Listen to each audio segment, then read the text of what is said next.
Ito po yung actual na kaso. Naka-file po ito, andyan po nakalagay. Oh. Kitang-kita naman dito. Rinisip po ito ng Korte Suprema. Na-receive po ito noong January 27, 2025 at 4:25 p.m. At ito po yung docketed na for certiorari and prohibition SCGR number 277975. Ito po yung kaso. So malisyoso yung pagsasalarawan kay Congressman Sid Ungab ng PhilStar. Hindi po ito rumor, hindi po ito chismis, o hindi po ito marites. Yung inyong pong pagsusulat ang marites, ayan po yung kaso eh. Paano naging rumor? Eh may petisyon na kabinbin sa Korte Suprema. Ayan po. Okay, pangalawa, hindi po ito maaaring ituring na mere typographical error. No? Ipinakita na po namin ito dati. Papakita ko lang po uli sa inyo dahil panahon na naman po ng budget. Ito nga po yung BICAM report, kagaya po nito. Ang daming blanco. Huwag natin kalimutan sapagkat hindi po tapos ito eh. Pera po ng sambayan ng Pilipino ito. Ibalik natin ang usapin dito sa mahalagang usapin panlipunan na dapat po nating patuloy na pinag-uusapan. Ito pa ho.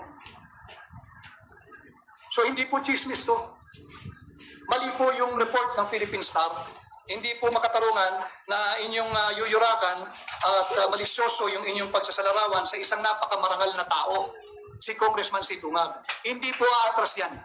Lalo nyo lamang siyang sinisilaban. Lalo lang pong bubuhayin natin ang kaso nito. Lalo nyo lang pong sinisilaban yung pagmamahal ni Congressman Sid Ungab sa mamamayang Pilipino at sa sambayan ng Pilipino at sa bansang Pilipinas. Lalo pong magbabantayan just to prove you wrong. Ayan pa ho, ang daming blanco. At hindi rin po rumor na hindi po aprobado itong Bicameral Conference Committee report na ito. Medyo marami lang po yung pahina, but I'll try to look for the signature page. Firmado po ito eh, ng mga miyembro ng Bicameral Conference Committee. Pinirmahan po nila ito, inaprubahan kahit ito po ay punong-puno ng blanco. 28 items po ang blanco. Ano ho? Kaya hindi tama na igagawa kayo ng balita. Alam naman natin eh, kargado yan eh. Bakit mo sasabihin na he started the rumor? Iba yung rumor, iba yung factual. Paano naging rumor? Eh may kaso nga sa Korte Suprema. Ano ho?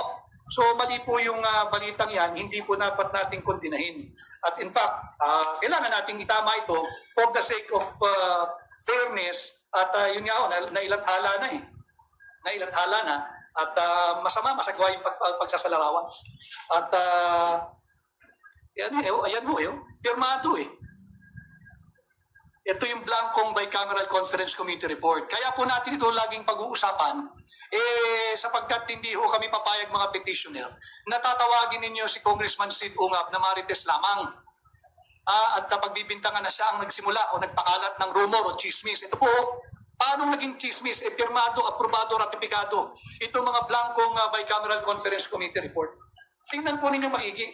Oh, ayan yung mga pumirma eh.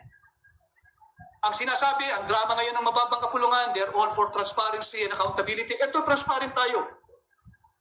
And we are making you account.